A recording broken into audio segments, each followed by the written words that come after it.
안녕하세요. 친절한 제작입니다. 이번 주 한눈에 보는 증시 시작해보도록 하겠습니다. 먼저 지난 금요일 3대 지수는 혼조세를 보였습니다. 다우존스 지수와 나스닥 종합지수가 강보합, S&P 500 지수가 약보합 모습을 보였는데요. 지난 한 주 핵심 키워드는 12월 FOMC고요. 금요일 보합세를 보인 가장 큰 이유 중에 하나는 존 윌리엄스 뉴욕 연은 총재가 12월 FOMC에 대한 시장의 기대감이 너무 앞서가고 있고 3월 금리 인하 가능성 또한 시기상조다라는 언급을 하면서 시장은 속도 조절을 보인 상태였습니다. 금요일만 보자면 경기 소비재와 기술 업종만 상승을 하고 나머지 업종은 소폭 하락하는 모습을 보였습니다.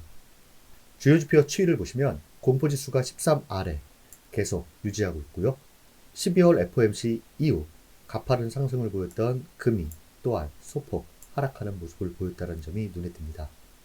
주요 지표 주간 등락률을 보시면 3대 지수가 2%대 상승을 보이면서 7주 연속 주간 상승이라는 강한 모습을 보였습니다. 반대로 12월 FOMC로 인해 금리 조기 인하 기대감이 반영되면서 2년물, 10년물 국채 수익률이 크폭 하락하고 달러 인덱스 또한 하락을 했습니다. 그동안 강세를 보였던 비트코인이 5.09% 하락하면서 조정 양상을 보였다는 점이 눈에 띕니다. 주간 업종 ETF 등락률을 보시면 전 업종이 다 상승하는 모습을 보였습니다. 이번 주 체크 포인트는 가장 중요한 경제 지표로는 인플레이션 지표인 PCE가 있습니다. 22일 금요일 있는데요. 예상치는 근원 PCE와 PCE의 전년비는 내려갈 것으로 보고 전월비는 같을 것으로 보고 있는 상태입니다. 이 부분에 대해서는 뒤에서 좀 더 자세히 말씀드리고요. 또한 이번 한 주는 연준 인사들의 발언이 시장에 영향을 좀 미칠 것으로 보이는데요. 대다수 금리 인하에 대한 과도한 기대감을 진정시키는 발언을 예상하고 있는 상태입니다. 현 호전된 투자 심리가 지난 금요일 같은 발언이 나와도 무시할지 귀추가 주목되고요. 기술적으로 보면 과매수권에 진입을 했습니다. 7주 연속 상승에 따른 상승 피로감이 누적되어 있는 상태에서 차익 매물 소화 여부가 중요하다고 할 수 있겠습니다. 먼저 12월 22일 발표될 11월 PCE에 대해서 간단히 말씀드리면 전년비는 다 이전치보다 내려갈 것으로 보이고요. 전월비는 같을 것으로 보고 있는 상태입니다. 눈에 띄는 것은 PCE, 헤드라인 PCE 전년비가 2%대로 진입하는 것에 시장은 반응을 할지 여부입니다. 가장 중요한 것은 근원 PCE가 2%대로 내려오는 시점이겠죠. 인플레이션 나우 캐스팅을 보면 1월에 발표될 인플레이션 지표인 CPI와 PCE가 같거나 오를 것으로 보여 향후 시장에서 이 부분을 어떻게 해석할지 귀추가 주목됩니다. 이 부분에 대해서는 새해에 좀 더 자세히 언급하도록 하고요. 그 다음은 12월 FOMC 회의에 대해서 간단히 요약을 했습니다. 보시면 여러분들이 아는 내용이지만 중요한 내용을 정리를 해봤으니까요. 한번 멈추시고 좀 읽어보시면 될 것 같습니다. 12월 FOMC에서 가장 핵심적인 문구는 N입니다. 그리고 경제의 연착륙 가능성이 높아졌음을 시사했다는 점인데요. 당장 내년에는 경제와 관련된 배드 뉴스가 굿 뉴스가 되지 않고 서서히 변화될 것으로 예상됩니다. 또한 점도표에서는 내년 정책금리를 75bp 인하하는 것으로 전망했습니다. 참고하시면 될 것 같고요. GDP, 실업률, PCE, 코어 PCE, 그 다음에 기준금리, 중간값 예상치입니다. 그 다음 전도표인데요. 한번 보시면 되고요. 패드 금리 모니터링 도구를 보시면 여기 보시면 2024년 FOMC 회의 일정입니다. 참고하시면 될 것 같고 1월 30일에서 31일 있을 FOMC에서 금리 동결 가능성은 89.7, 25bp 인하 가능성은 10.3을 나타내는 수준입니다. 그 다음은 내년 금리 인하를 언제 할 것이냐에 대한 예측인데요. 12월 FOMC 이전에는 내년 6월 25bp 금리 인하를 예상하고 한 해 동안 75bp 인하를 나타냈었습니다. 하지만 FOMC 이후에는 3월에 25bp 금리 인하를 예상하고 내년 총 150bp 인하를 예상하는 것으로 나타나고 있는데요. 12월 점도표를 보면 내년 75bp 인하를 예상하고 있는데 시장에서는 150bp라는 인하가 반영되면서 이로 인해 시장이 너무 앞서간 것이 아니냐는 경계감의 의견도 있습니다. 12월 FOMC 투자은행 평가를 보시면 대다수가 비둘기파적인 회의였고 웰스파고의 경우에는 내년 6월 첫 금리 인하를 예상하고 있고요. CT의 경우에는 내년 7월 금리 인하를 시작으로 내년 중 100bp 인하를 예상하고 있는 상태입니다. 참고하시면 될 것 같습니다. 그 다음은요. 미국 차트 분석가 의견입니다. 두 분의 의견을 갖고 왔는데요. 첫 번째 분의 의견은 12월 FOMC로 인해서 나타난 시장 모습에 대해서 메시지를 보내고 있습니다. 이분께서는 S&P 500 랠리 확대, 이번 주 발표된 두 개의 인플레이션 보고서는 소비자와 생산자 물가 상승률이 진정되고 있음을 보여줬다. 수요일 오후 연준은 금리 인상을 종료할 수도 있고 내년에 세 차례 금리를 인하할 수도 있음을 시사했다. 인플레이션 지표와 12월 FOMC의 조합은 장단기 금리의 큰 하락과 채권 가격과 주식의 가파른 랠리를 초래했다. 또한 금리에 더 민감한 리츠 및 금과 같은 섹터로 순환매를 보이면서 시장 상승을 이끌었다. 금도 강세를 보였다. 또 다른 변화는 올해 내내 시장에서 부진했던 소형주로 자금이 유입된 것이다. 지금 미국은 중소형주로 포진된 러셀 2000 지수가 최근 급등을 보이고 있는 상태라 할 수 있겠습니다. 이는 시장 상승세를 확대하고 내년 주가 전망을 높이는 데 도움이 되었다. 다우지수는 주요 지수 중 가장 먼저 사상 최고치를 경신했다. 다른 부분 S&P 500이나 나스닥도 같은 일을 하는 것에 가까워지고 있다. 이와 같이 말하면서 총 6개의 차트로 설명을 하고 있습니다. 하나하나 보시면요. 먼저 S&P 500과 S&P 500 동일 비중 ETF를 갖고 와서요. S&P 500이 2년 전 형성된 사상 최고치 테스트에 근접했음을 보여준다. 또한 RSP가 주간 상승폭이 더 컸음을 보여주며 이 주간 상승표는 2년 만에 최고치를 기록했다. 러셀 2000 지수가 52주 만에 최고치를 기록한 것은 대형주보다 금리에 더 민감하기 때문이다. 두 지수 모두 더 긍정적으로 나타나고 있고 이전 최고치에 대한 테스트가 있을 가능성이 높다. 그러나 한 가지 주의할 점은 이번 주의 급등으로 인해 RSI가 70 이상 과매수 영역에 있다는 점이다.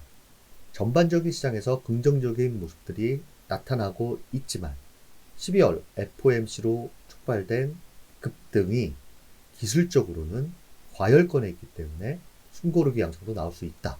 이렇게 보는 것 같습니다. 그 다음은요. 세 개의 업종 차트를 갖고 와서요. 시장 리더, 리츠, 금융, 산업 세 부분의 리더 업종이다. 그들은 월간 최대 리더로 남아있다. 부동산 섹터 ETF가 52주 만에 최고치로 상승하는 모습을 보여준다. 리츠는 채권 수익률 하락의 가장 큰 수혜자 중 하나이다.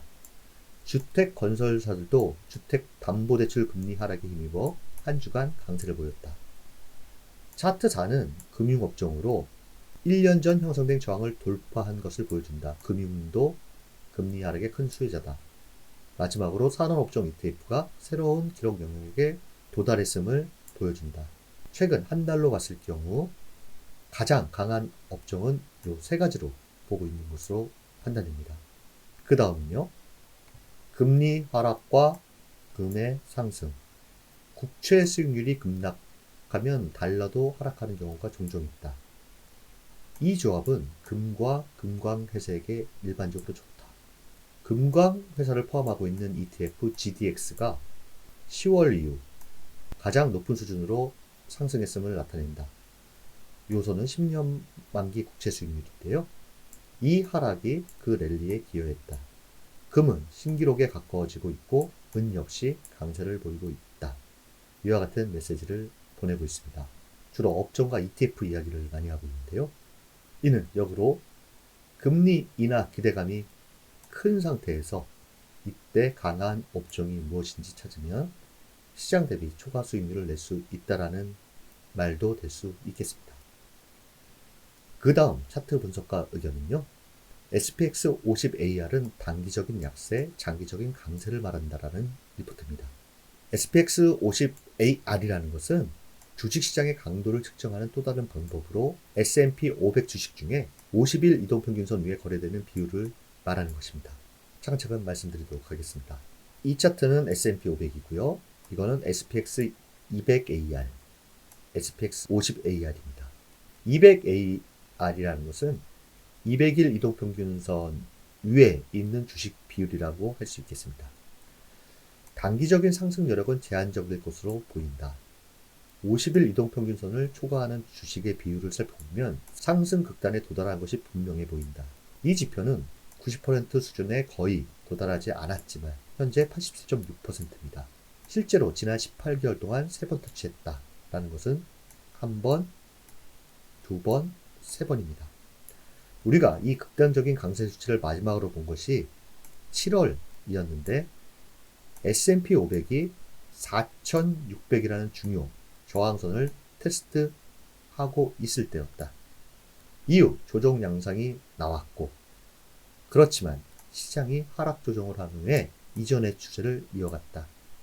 이 이야기는 자세히 보시면 SPX 50AR이 90 가까이에서 꺾여졌을 때 시장은 꼭지를 찍고 조정을 보였는데, 그 조정의 양상이 하락 추세일 때는 그 추세대로, 그리고 상승 추세일 때는 상승 추세대로 이어가는 모습을 보였다라고 할 수 있겠습니다. 그 다음 차트 보시면 장기적인 그림은 긍정적이다. 20년간의 차트를 갖고 와서 설명을 하고 있습니다. 이러한 신호 후 6에서 12개월 후의 수익률은 실제로 매우 좋은 것으로 나타났다. 따라서 단기적인 의미는 하락이 임박했다는 것이지만 장기적인 의미는 상승 추세가 살아있다는 것이다. 이 지표가 주요 90% 수준을 초과할 때마다 분홍색 요건데요. 요걸로 강조했으며 각 지표의 점선 수직선도 포함했다. 이걸 봤을 때 단기적인 의미에서 종종 90% 수준에 도달한 직후에 하락하거나 적어도 상승세가 잠시 멈추는 것을 볼 수 있다. 그러나 이제 이러한 신호가 발생한 지 약 6에서 12개월 후에 어떤 일이 일어나는지 살펴보자. 거의 모든 경우에 시장은 조정 이후 완전히 회복했고 종종 1년 이내 최고치를 경신하는 것을 볼 수 있다. 이분의 말을 요약하자면 SPX 50AR이라는 지표로 봤을 때 가파른 상승세에 따른 조정은 불가피해 보인다. 하지만 중장기적 추세는 긍정적이라고 할 수 있다. 이런 메시지를 보내고 있습니다. 그 다음은요, 시장에서 주목하는 것들 빠르게 진행해 보도록 하겠습니다. 먼저 빅수지수, 공포지수 같은 경우에는 지금 13 아래에서 움직이고 있는데요. 저희가 유심히 봐야 될 거는 이 하락 추세선과 맞물리는 13을 돌파하고 안착하는 부분과 200일 이평선과 맞물리는 16 정도까지 기억해 두시면 좋을 것 같습니다. 13으로 다시 돌파하고 안착을 한다라고 하면 증시가 숨고르기로 갈 것이고, 이 조정의 양상이 200일 이평선을 뛰어넘지 않는다라고 하면 가파른 조정이 아닌 견고한 조정을 볼 것이다. 이렇게 단순하게 생각해도 좋을 것 같습니다. 그 다음은 10년물 국채 수익률입니다. 현재 4%도 깨고 내려온 상태입니다. 200일 이평선을 깨고 내려왔는데요. 이 200일 이평선과 맞물리는 4%대 기준으로 돌파하고 안착하느냐 아니냐, 요거 유심히 살펴보시면 될 것 같고요. 그 다음은 달러 인덱스입니다. 달러 인덱스 또한 200일 이평선을 깨고 내려와서 현재 100 라인을 테스트할 것으로 보이는데요. 이 또한 100 라인의 지지 여부, 위로는 200일 이평선의 저항 여부, 요 두 부분을 유심히 보시면 좋을 것으로 판단됩니다. 현재 원달러 환율은 1296원입니다. 그 다음은 금입니다. 금은 최고치를 찍고 하락, 조정을 보이다가 2000달러에서 지지를 받고 12월 FOMC로 인해서 채권 수익률 하락, 달러 인덱스의 하락으로 인해 상승을 보이고 있는 상태입니다. 그 다음에 유가입니다. 유가는 주요 지지라인인 67달러 선에서 반등을 하고 있는 모습인데요. 위로는 200일 이평선, 아래로는 70달러와 67달러 정도 기억하시면 좋을 것으로 보입니다. 그 다음에 비트코인입니다. 비트코인은 현 상승세가 20일 이평선 기준으로 보는 것이 가장 좋을 것으로 판단됩니다. 최근 조정 시에도 21일평선의 지지를 받고 따라 올라가는 모습을 보이고 있기 때문에 21일평선의 지지를 유지한다라고 하면 견고한 상승세, 그걸 깨고 내려온다라고 하면 50일 이평선까지 염두하는 조정, 이렇게 기술적으로 판단하면 좋을 것 같고요. 마지막으로 필라델피아 반도체스입니다. 필라델피아 반도체스는 작년 최고치를 경신한 상태입니다. 가파른 상승세를 보이고 있는데요. 우리나라의 경우에도 반도체 업종 ETF나 반도체 기업에 대한 관심을 두면 좋지 않을까 생각됩니다. 현재 미 증시는 3대 지수가 7주 연속 상승이라는 강한 모습을 보이고 있습니다. 월가에서는 대다수 상승 피로감 누적으로 인해서 단기 조정에 좀 더 무게가 있는 것으로 보이고요. 하지만 현 상승 추세가 중장기적으로 이어질 것으로 대다수 보고 있는 것 같습니다. 이와 같이 안정적인 모습 속에서 종목 선정 잘 하셔서 좋은 수익 내시길 바라고요. 얼마 남지 않은 한 해, 이번 한 주도 여러분들을 응원합니다. 감사합니다.